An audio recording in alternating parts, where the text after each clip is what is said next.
following is a regular meeting of the Odessa Charter Review Committee, June 22nd, 2026 at 4:11 p.m. Those present are Craig Stoker. James Parker. Dallas Kennedy. Aaron Smith. and Norma Aguilar.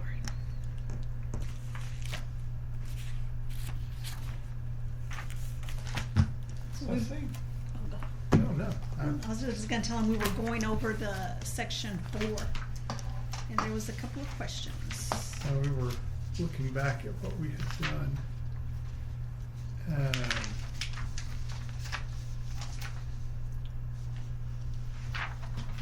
You want to start on 45 and talk about that, the 50 vote? Sure.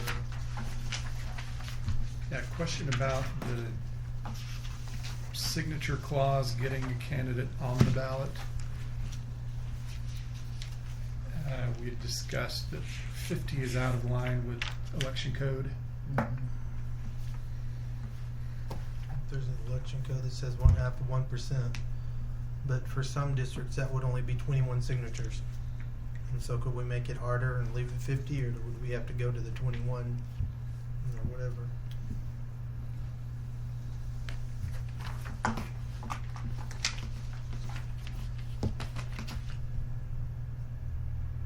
Did we discuss that the election code doesn't require any signatures, or would we have a?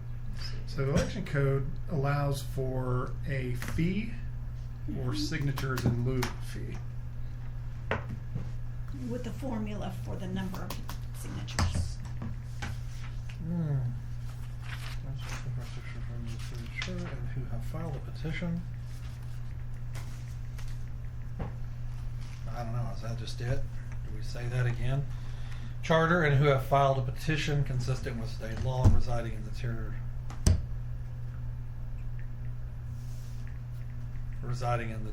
from which the office is elected, submitting the candidates. That's it.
Filing fee petition.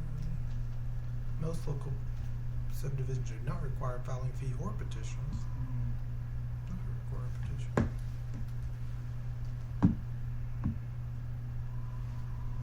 Abstention here. I think, with the general, a lot of that's changed. I don't think we can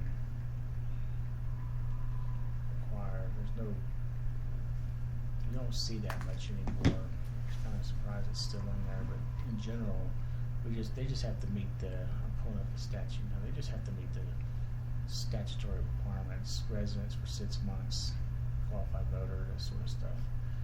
Let's see here. Well, the Secretary of State, and it looks like they give us permission to if we want to. Yeah.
Okay, so the question is, do y'all want to keep fees and petition signatures? You know, in other words, essentially, if we want it, it has to be in the charter. Put it that way. If you want fees and a signature requirement, it has to be in the charter.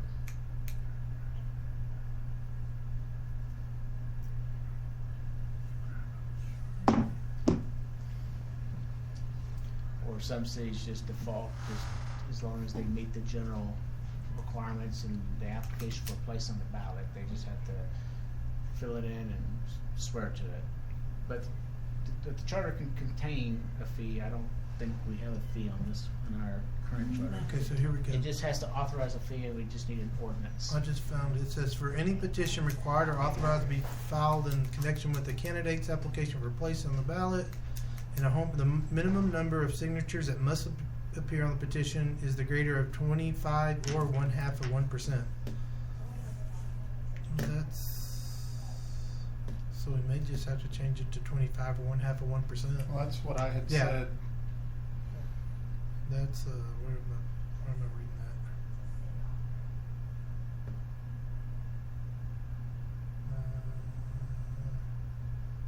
Section 143.005D. Yeah, so we could just change it to 25 or 1/2 of 1%. It could be in there. It just, if you go a little bit in B of that same section, it just says you just have to put it in the charter. That's all. Yeah. You can only do it if it's in the charter. So you can track the statutory language, or you can Yeah. track the statutory language if you want the 25, or it comes down to whether you want the fee and the signature requirement. You just want the Just petition? one or, Well, then, could it read that? Could it read, that's what set forth in the city charter, who has filed a petition consistent with state law and resides in the territory from which the office is elected? There you go. Cause yeah, if we put a number in there. My concern is in 3 years, as the election code changes. That's what I was about to say. We put a number in there and they change it in 3 years to 50, then we'd have to redo the charter. Or Or it just- would just be not accurate. Well, It's just not but accurate, yeah. Does our language at the end about edits that don't, what are those called? Yeah, so whether they're Scribner errors or Yeah, whether Scribner they're just, errors, or that one. Nonsense they're- of the Like I can ordinance. never- or they're, or if a law changes, and I think we put that under. Did we stick that in there? The very end. I was gonna say, I Under thought we charter added construction. language that if, Shall not be construed to be American, in a manner, except where the Constitution would be component of people expressly granted, shall be construed. Okay, now, where did we put that? I think it was at the very end. I thought we were talking about possibly doing the general provisions at the end. I think maybe we hadn't gotten there yet. Yeah. So basically, we need to add language about that.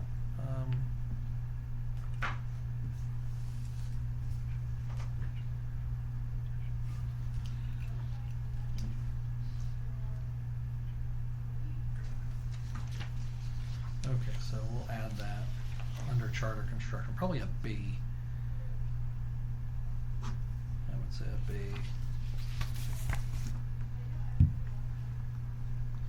Scribner and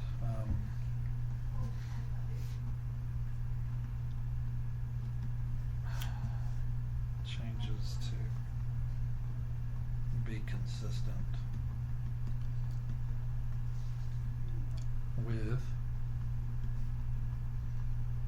changes to the general laws, the Constitution or general laws Are of we the state. just, are we just hesitating because putting a dollar amount in the charter? No, but Like putting, that. let's say we put 25 and then the election code changes to say, well, no, you need 75. Yeah. Yeah. Because like our current one's not. Because right Around now the ours trade law, says state 50, law. but state law says 25. Like, Yeah, the 50, yeah. Or what 1.5%. mechanism can we add that just allows us to kind of keep this thing current without going, That, I think you going do that, to I think an you do that election? under charter construction, like I You said. could do it that, or you can just pay, yeah, the problem is, it gives us a choice, 25 or 1/2, it doesn't say the greater of. Oh, yeah, actually is. Yeah, It is it the does. greater of. So Yeah. you could just track statute, basically in accordance with have the minimum number of write-ins, we have to do the language, Yeah. but you can, I Consistent mean, the with state statute law. already provides the 25 or 1/2 of 1%. Yeah. Just track this, just basically say in accordance with the election code. So basically, the charter authorizes and requires the minimum number of signatures that must appear on the petition must be in a number that's in accordance with state law or Texas election code. There you And if go. it's amended, we'll always go back to what that is. And if you got the charter provision language, which you have in there anyways, that way we can always, if you have to, make the changes, but probably wouldn't really have to use, this would just be something just in case it changes. Because like, right now, if somebody really wanted to push it, could we even enforce the 50? No, because the So- laws changed, and so. What's that? That's what I'm doing. Yeah. Following charter. No, you do that, but I'm just saying. But if no, somebody yeah, challenged no, it, you couldn't. Mm-mm. So this 1/2 of 1%, it says is elected by all candidates for mayor. So are they talking? I'm confused. Is it talking about That's- just the voters? And that's what I was saying. That's what I would want to change it to the mayoral. Okay. Because when we put last municipal election, if it was Well- like District 4 and 5, you could say, oh, I only need 20. Yeah. But the way I Yeah. thought it read was whatever seat you're running for. So you wanting to run for District 4 Right. would be 1/2 of 1% of the last District 4 election. Well, this just says the last municipal election, the one we have right now. Right, but Yeah, the way that but the state election law, code yeah, reads, it'd be the last, whatever. is that what you're talking about? Yeah, that's what I'm talking about. I just don't understand it. Is elected by all candidates for mayor in the most recent mayoral general election.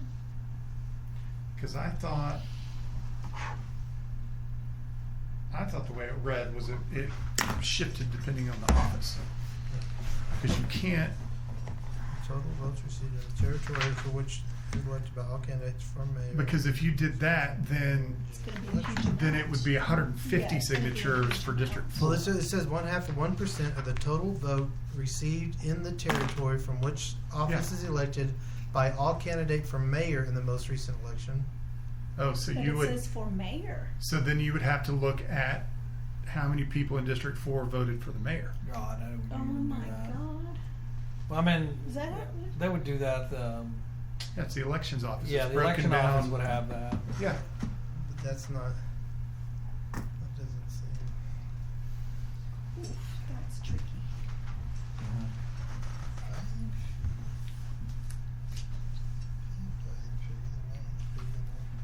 one our idea is a bunch of So it looks like if it was a guys in filing- Austin who've never had to count votes. Jeez. It looks like if it was a filing fee, we could just set any amount we wanted. You just pick a Yeah, number. there But if you wasn't get a- petition, then they set a petition amount. So we could charge a $10,000 filing fee if we wanted to, but if we do the other, we have to get.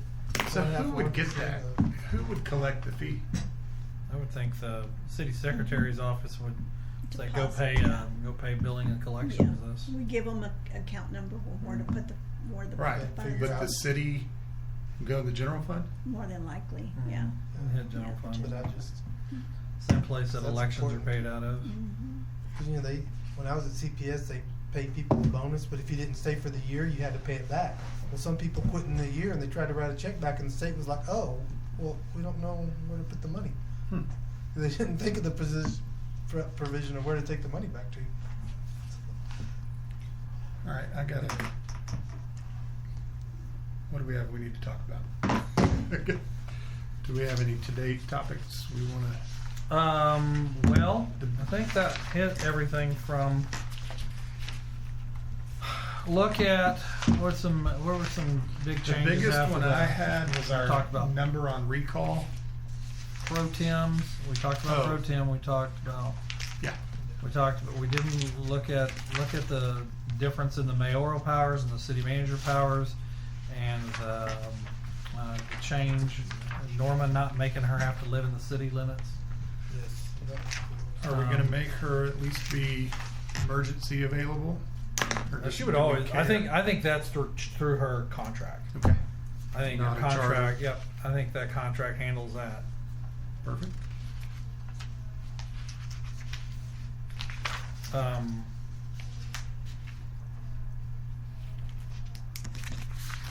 So instead of all this he/she business, why don't you just put they? We're gonna start doing yeah, that. we're- We'll clean that. They them. Get us some.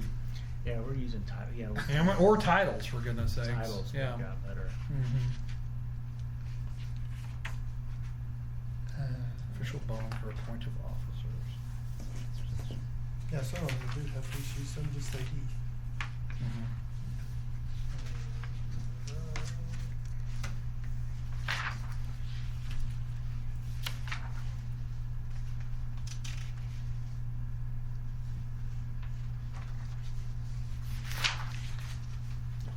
All right.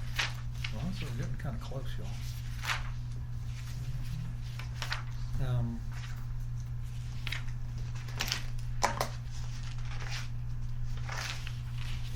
So we are not going to. I guess that'll be a contract thing to require a city manager to live in the city. I think it should. For instance, it's not a problem for me. I live in the city, right? Right. My contract requires that I live in the city. So think of a scenario like this. Okay, let's say, what if, well, a good example would have been like Cindy Muncie. Let's say Cindy Muncie, she was the assistant, everybody, whatever, and then the council says, all right, Cindy, we're gonna appoint you to the city manager position. Well, I mean, she lived in the ETJ, she didn't live in the city. Are you gonna make her up and sell her house?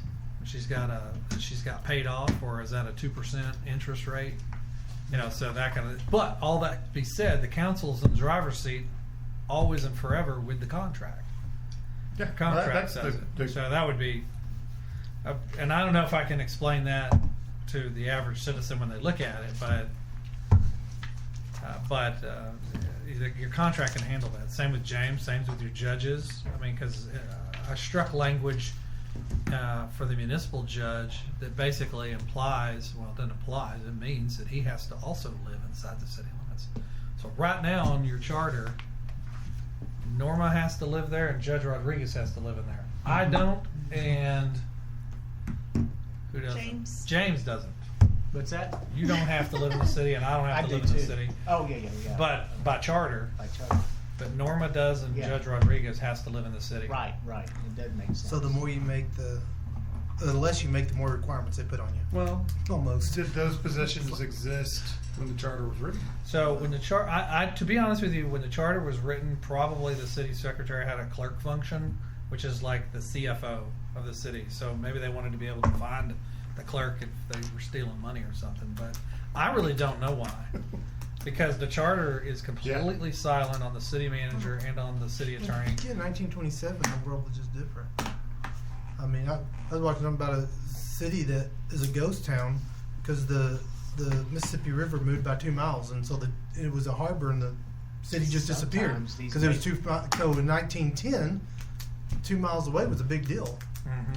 Well, Now it's like nothing. Sometime they do these. They already know when they wrote this. They already know who they want to be in that position, so they did it that way. Oh, that's so true. Yeah. So in 1927, the city they did. manager, or who they wanted to be the city manager, may have lived in Goldsmith Yeah. Yeah. or on a farm That's true. north of town. And they kept And that they just out. said, well, let's just not include that. Yeah. Same with the city attorney. They didn't say a word. They just, Who Don't knows? say a word. There's sometimes you got no rhyme or reason to any of it. Yeah.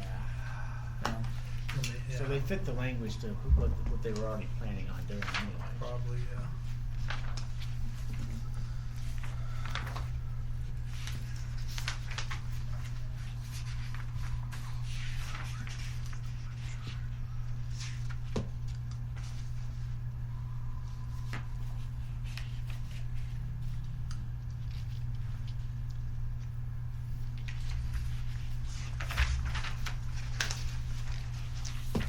So the, Municipal court was go ahead, sir.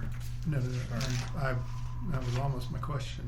68, D, I know we have some conversation about that. so what this language would do is put, right now, and maybe it's by ordinance, that the municipal clerk Yeah. basically is under the city manager. Well, again, I know we had some Yeah, so conversation what this about. does is say, well, no, this is gonna put it under the court, so that there is a definitive Yeah. separation of executive and judicial power.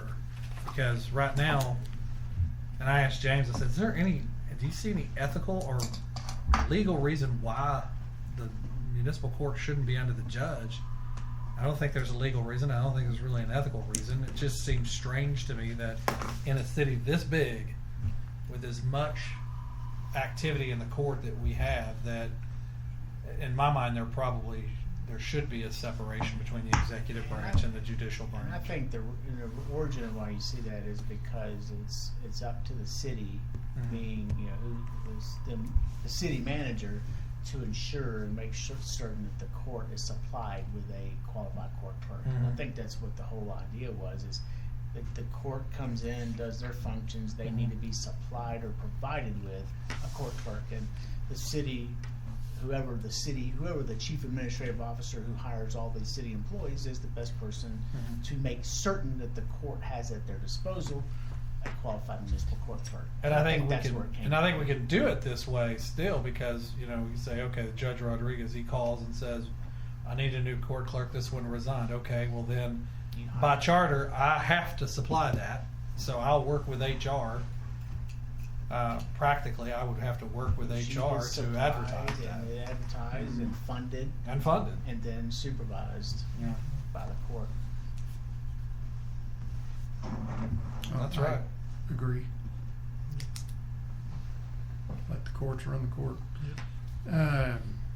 Did we decide on the nepotism clause that is just, I think is that coming straight out of state law there, James? Yeah, I'm gonna pull it up real but quick. that's only pertaining to our appointments?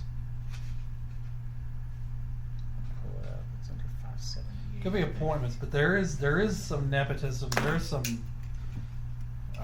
This has not happened here to me, but I have had situations where nepotism is not clearly defined in the charter, and you start getting pressure from council members to hire their nephew Yeah. to be on Mhm. Oh, the sure.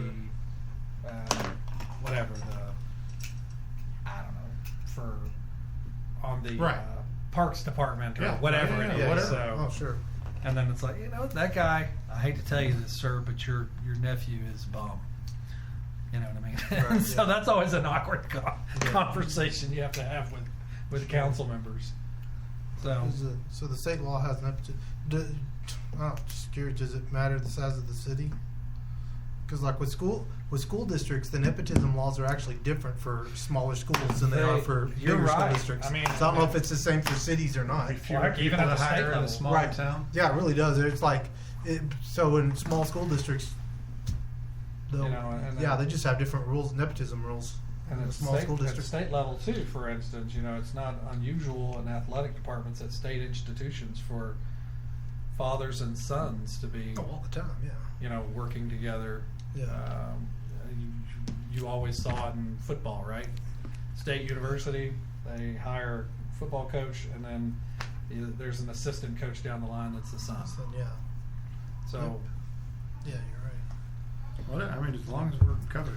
Yeah, the statute falls back on the same. It's under 573 of the government code. So basically, here. Degrees of relationship, 573.002. The statute applies to the third degree by consanguinity and second degree by affinity, and that's tracking there. Yeah. Okay. So yeah, I mean, What was that under? You said 573.002? Yeah, Of what? 570 Of local government- government code? Texas government code. Texas government code. Yeah, it's all in there, there's only an exception. There's a little bit looser for district court judges and clerks and stuff. It wouldn't apply to us, but all the nepotism stuff is set by state law, and it's in Chapter 573. Now, the only thing that we are doing is defining the role. In other words, we're saying appointed to any office, position, or clerkship. But again, was there a difference between appointed and hired? I think appointed and hired would be the same. Is that the same thing? Yeah. Okay. Fine by me. Again, as long as we're covered, Yeah. Yeah, and the statute will utilize the word position and includes an office, clerkship, employment, or duty. Okay. And so it actually goes a little bit more, it specifically includes employment and duty. So in fact, if you could argue that the statute's a little bit more, I mean, it's even appointing them to a duty, whatever that could be. You can, Yeah. even, that could be like temporary things, like Sure. anything that can be considered, you know, to me, a duty would be more like some type of a temporary service. But Yeah. I think we catch everything by Yeah, any yeah, I think office, position, or clerkship, or other service of the city. Yeah. I think they were actually definitely, looks like they were guided by probably the predecessor statute when they were writing some of this language. So I actually think it's pretty much tracks. Yeah. Not worth voting on. Mhm. I mean, my take on it is if we already got state law on it, let's just Yeah. make certain that we kind of track what the state law says, and I think it does. It literally calls out employment, but I think we got position. But, you know, it's interesting, you got position utilized in the charter, and then the statute defines position. So you could say position includes office, clerkship, employment, or duty. So I think that's probably enough for what we have I here. think so. It may fall under, we're gonna be making so many changes, we can, you know, if it's not a Yeah, it's not significant worth it. change, just don't add it, you know, it's good as it is. Yeah. Right. I agree. The bond, is that what I'm used to, like D&O insurance? Bond. Number 70. 70 office, official bond for appointed officers. You were gonna check on that for Yeah. state law compliance there, James. So I don't recall. Yeah, it is very like E&O, you're talking about like the E&O. for like We've got directors. directors and officers, D&O. Yeah, it's very similar, I mean, it forms the same purpose, it's just And we have that. I don't know that we're doing that. I mean, I don't know if we're paying for or requiring bonds of some of our city offices. I don't know. A lot of times the city We have a right manager to require right now, but have the right to require official bond from all. You'll see them a lot in city managers, but the city pays for the premium. But the problem is the bond. I think they're still issuing them, but you know, it's sort of like it's very archaic where your bonds are being replaced by insurance policies. You know, just kind of like Okay. But whether I haven't seen one in a long time. I've seen it in contracts, and I've seen city managers get them in the cities, but the city requests it and obtains it and pays the premium. I mean, they do it all. So it's not like the Well, so city as a manager's council going member, out- because that's always a big thing joining a board, I want D&O insurance. So as a council member, what's my protection from getting sued? Oh yeah, for you got already state law protections just as a member of city council and elective office, just through our insurance coverage would cover any action. So you got official immunity just because you have governmental immunity for the government. You have official immunity, as does the city manager.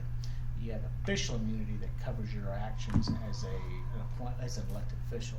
So if you get up there and you vote on something and they name you as a defendant, which I've seen happen, you have official immunity for those actions. Same with the city secretary, you have immunity when you're performing your actual functions.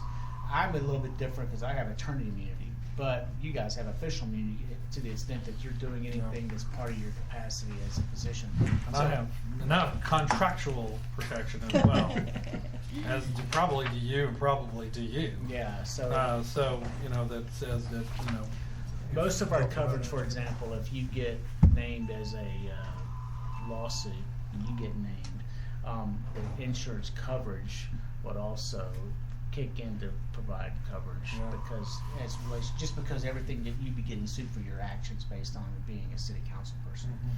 And that's where I've actually had lawsuits where the other opposing council try to depose all the council members, and we would, no, not so Yeah, fast. well, official immunity. we've been through that. Yeah. And we would press on the official immunity question because see, they would name the city and then they name all the council members, which is Mhm. BS because you're just trying, it's just an intimidation tactic. Just throwing names in there, yeah. Yeah, it's an intimidation tactic and all the council members get, so you're basically, you're double dipping. So we would actually force a hearing. Your name of the city, you've already got your defendant, to actually name the individual council members. You're doing it twice. And it's, Yeah. and because they think they can depose you. They're trying to get council members or mayors on deposition, not before we'll fight that out in a hearing. And a lot of times that immunity question is the official immunity question will be enough of a defense on that. So I don't think, there's no issue here, and so I think right now I think it's just this charter gives the council the authority to come in and require a bond if it so decides to do so, Budget?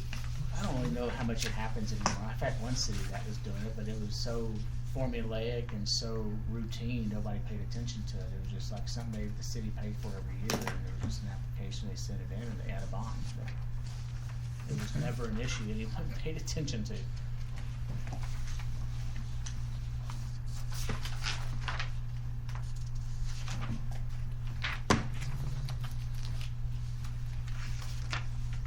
We talked about making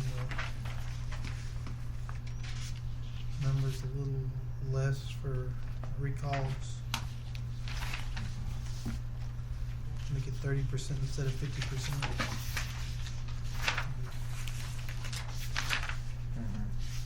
I've got a note to Yeah. make it red line that.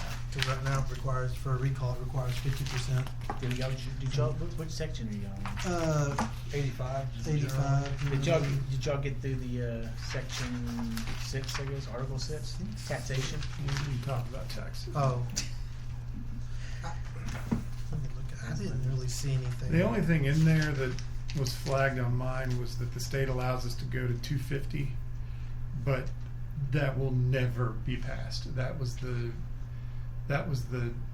hospital election that they got slaughtered on just because nobody could explain it. And Right. Which number are you on, sir? 74A, where the state allows us to have 250 per $100. Ours is capped at $2, Oh, and we're at 47 cents. So we're nowhere near ever going to be at 250 because you can only go 3% a year, so it'll be 10,000 years. We before. won't be able to. We won't be able to meet up with 10,000. cities that are at 62 cents. Yeah. Yeah, I mean, So We'll you know, never get there. No point in touching that. And that's the medical center went to that trying to get to 75 cents over 15 cents, and they lost the narrative Yeah. and Nobody understood it. lost the election. Occupation tax on the cities too. Yeah, that was one I had. That's I was an kind old- of questionable. which one are you on now? Occupation tax, 83. number 83. City shall have the power to levy and collect taxes upon all trades, professions.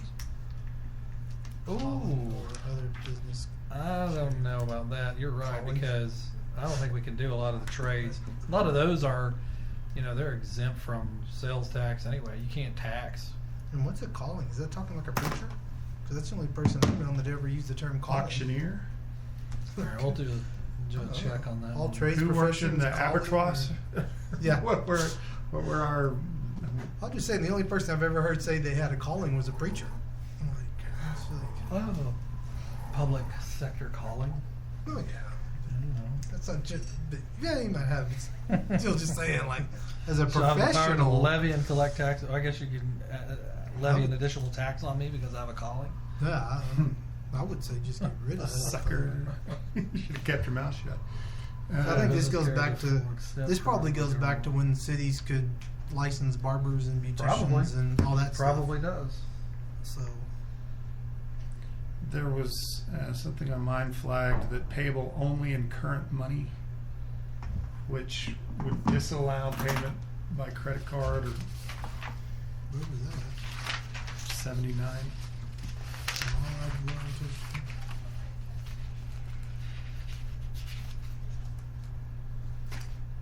But who pays taxes? They don't pay us ad valorem taxes. They pay ECAD. Them in 1927, they may have rolled in and paid the clerk. Yeah. On, So- you know, tax bills may have been sent out by the city at that time. Probably was. Is that a concern of ours? Paying on taxes.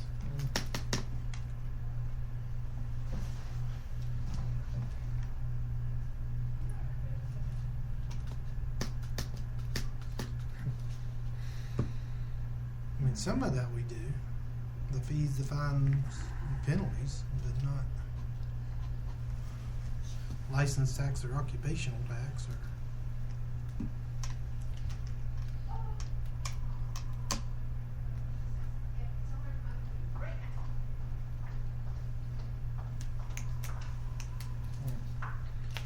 So I don't know. Those are all need to be reviewed basically for compliance with state law.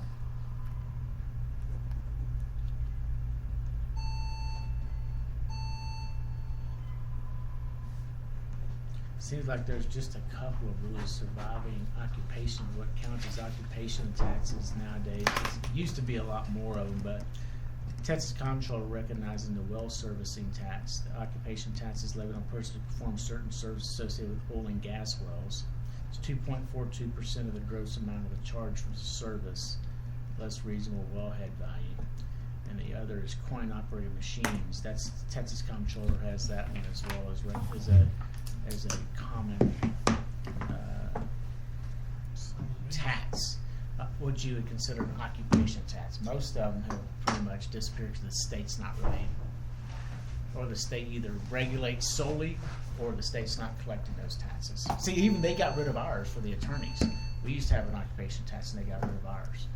And so they just charge us state bar dues, but we used to have to pay it. It used to be like $365 a year is what we would have to pay with our bar dues. And they stopped about 6-8 years ago. Just eliminated the whole thing. But are we collecting any of those? Anybody know?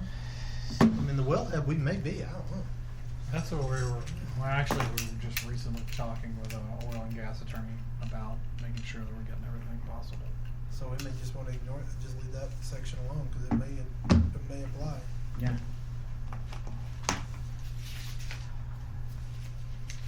Yeah, right here it says to the full extent carried on to the full extent permitted by the general law of the state of Texas. So they kind of pulled one of ours, basically they put, hey, to the extent it's liable, so they just leave it in. I'll let y'all fight about that. The one thing I've seen with the recall stuff is exactly what y'all are bringing down, is bringing down the number of what you would need to submit a petition, because it's harder than you think.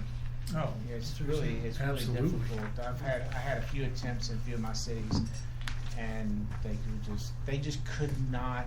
The average people that were doing it just could not figure out the number requirement, and we would go through, and the city secretary would, you got it wrong again. You got it wrong again. You didn't get your numbers. They're not qualified voters, and they're not residents of the city. They just could never get it. And that's even after we lowered the number. We went down from, I think it was a 25%. 25%. It was like they had to get 10% of the. They went down to a real low number, like 10%, and they still couldn't get recalls passed because they just couldn't get the numbers. I mean, they would get the total votes from the county, and so they had an idea how to calculate the 10%, but they still just couldn't get it. The people they get the total number, then they would half the voters would be out-of-city residents. They wouldn't, because the city secretary checked it all. Sure. They have the address, and they're like, no, and we'd go through there and they check the number and maybe get 4 or 5%. So even when they lowered the numbers, they still Still couldn't weren't. meet They it. were still not able to get it. Yeah. They still weren't able to get it. That's what I'm saying, we buy some goodwill with this and Yeah. don't necessarily, If you just change it from 20 to 30, it's like, oh, look at, value 50% to 30%, or whatever number you want to. and strike 7,500. Let's do up that. I've got that change. Right now, 50% is 15,000. And then update the petition with the strike the voter registration number or add or birth date. Strike precinct number. You said voter registration number or So- birthday? Correct. DOB. Yeah, that puts it in line with the election code. Yeah.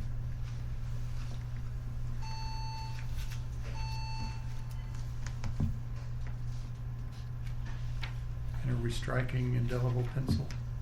I don't think so. What's that?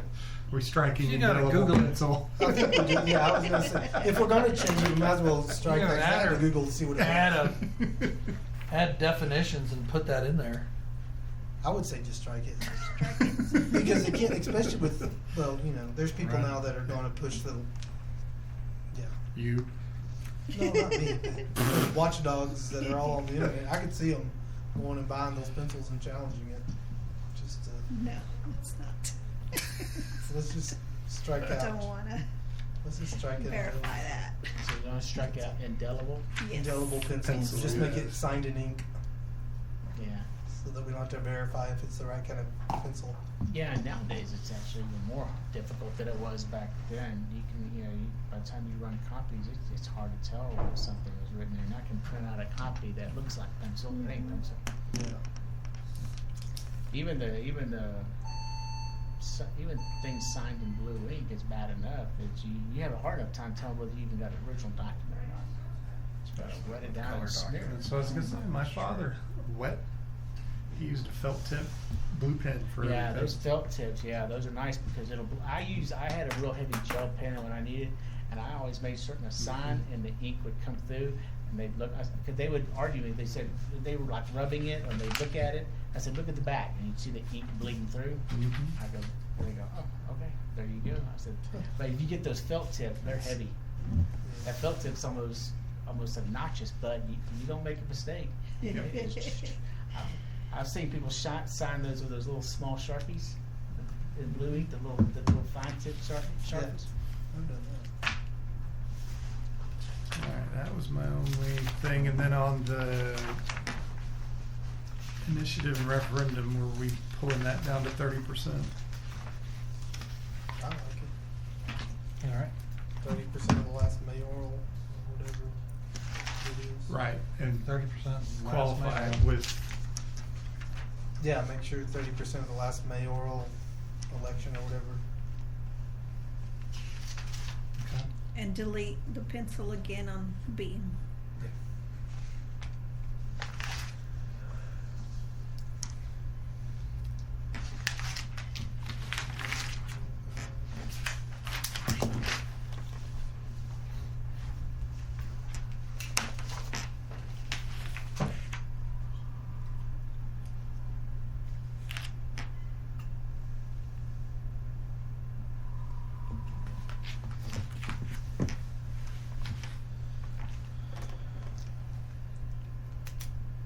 Now, do we need to, that is one thing in E, do we need to worry about the number of days or whatever? Under referendum or under initiative or what is that? Yeah, I'm looking at referendum.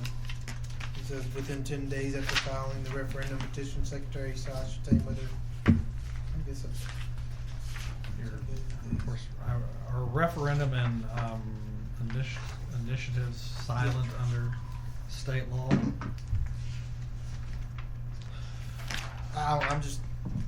I just want, y'all can look at that, and I just don't know if 10 days is unrealistic or if it puts the due burden or whatever.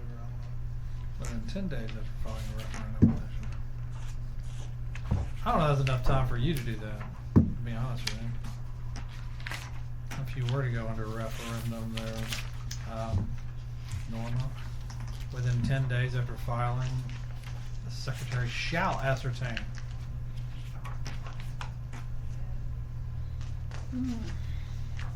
I mean, it'd be slower enough. Is that enough time? No, I would say. nope. Tom. Alright, we'll look at that. Are we reducing it on letter C too, for the referendum, to Mhm. 30%?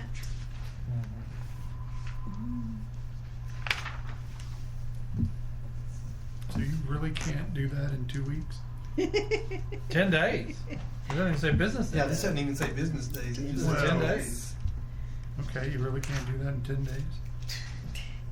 Nope. I don't know how it's done.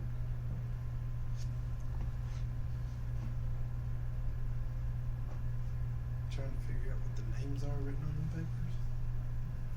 It's very time consuming.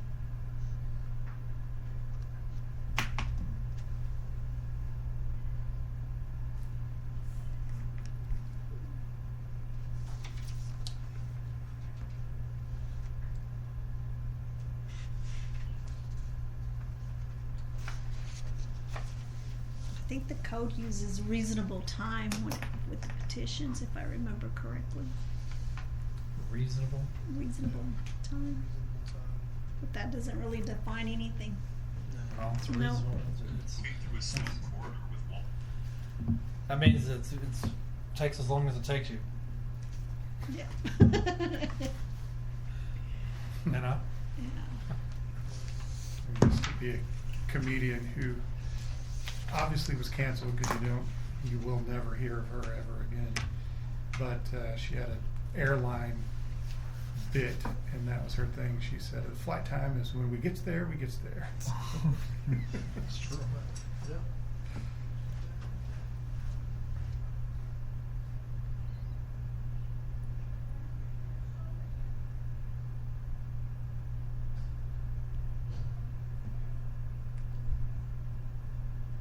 She said, "This flight is non-smoking, but it is not our fault if the white folks on the ground find out about it."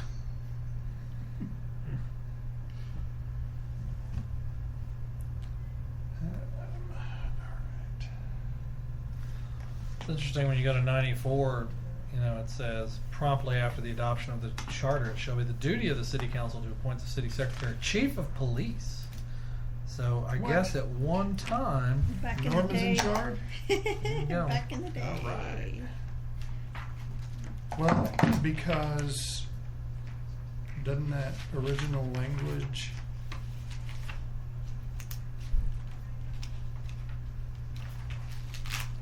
Something changed. Oh. Anyway. not appoint the city secretary as chief of police? No.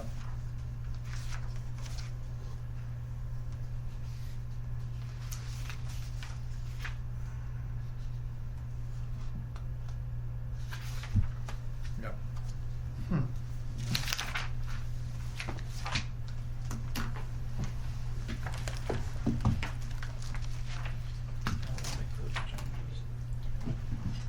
Oh, So I had a you wouldn't- question. Oh, go ahead. Oh, sorry. No, go ahead. But you wouldn't change any of this because this 90 through that's like their letter. That's like their original. Way it was started. Yeah. So it would almost be like this committee would write our letter that would be stapled on the back. Stuck in it, perhaps. Which would be fun because I'm named after his son. There you go. I just wondered on the number 90 qualified voters, second to the last sentence. a voter who resides in the corporate city limits and has resided for 6 months prior to the election. I thought that was interesting. Qualified voters, I think that makes, you know, that's what we're 6 defining. months? But 6 months? That's what it is for most elections. Is, I think but as a voter? but when I you, don't but as, check that. but as a qualified voter is used throughout this document, okay. that probably does need to be adjusted. Yeah, Right. because when I get my petitions and I certify it, You I can't don't go back and I say, don't do look they- to see how long you've been. I don't know on that you the should- election. Qualified I think- voter. Okay, never mind. In my mind, the only person who should have to be here who should Is have to the have been a council. Yeah, that's what bona an elected fide official. Yeah, that's what I as was. an elected. Council. That's So what we I may was look at thinking. that, Norma. That's a good Yeah. point. Look at that It's like, just like what? to adjust that definition. Just, I would think remove for 6 months prior to the election. But again, I don't know. Is are it- these 90 through, These are general provisions. So I think they can be Makes amended, sense. but would that go back and change the? well, they can, requirements for because city council? 93 was adopted in 97. This charter may be amended at any time. So why? Interesting.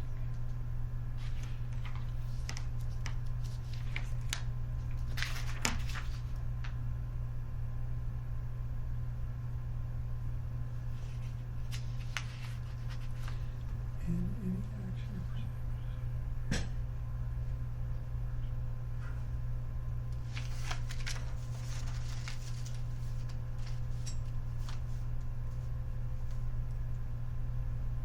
All right, qualifications. It's under chapter 11, election code. Qualified voter, it's defined. 11.002. In this code, qualified voter means a person who is 18 years old or older, U.S. citizen, has not been determined by a court to be, mentally incapacitated or partially mentally incapacitated, not been convicted of a felony, fully discharged and pardoned, is a resident of the state and is a registered voter. Purpose of subsection, person not considered been finally convicted. I would just say we just go with, qualified voter is defined by the Texas law, election code, or however you want to say it. But, I mean, Defined by- the statute already defined who a qualified voter is. election code. 11.002. It's long, but it has a list. But a qualified voter, as provided in this charter, shall be the same as defined by the Texas election code, no matter what. The election code's not likely to change anytime Right. soon, but We can do that and then just make sure in the part for who can be elected that we have the 6 months in there. yeah, 6 months comes in under 141 as an application for place on the ballot. Candidate. Candidate. Oh, that's So, by state law too? Yeah. Yes. So it doesn't matter what, if we, Yeah. okay. The residency of 6 months is Yeah. added if you want to be a candidate, but if Oh, okay, well, we're then, a yeah. qualified Doesn't voter, matter. I actually just think we just default. Whatever the state law says it is. Yeah. So if we're amending that 90,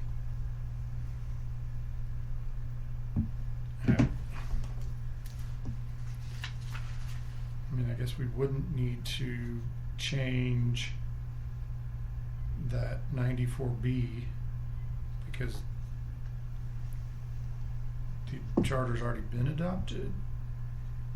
It's unnecessary at this point, but do you strike unnecessary language or do you leave it there for historical I purposes? think you would leave it for Yeah. historical purposes, but again,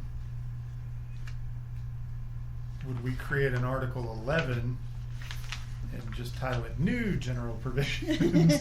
New. 21st Century Provisions. I don't know. I don't know how you'd handle that. Because I agree, I wouldn't want to strike that just for the context and the. Mhm.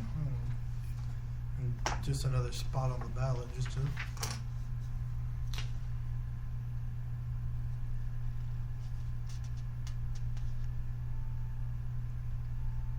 Where's our footnote?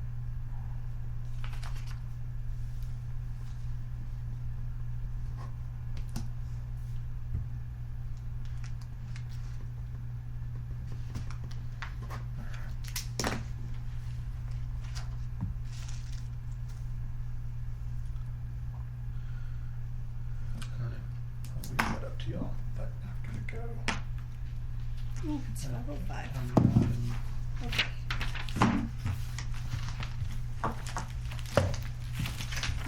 Some of the stuff like jurors, I think, Yeah, that's what I'm saying, but again, as a, an inhabitant, freeholder, or taxpayer.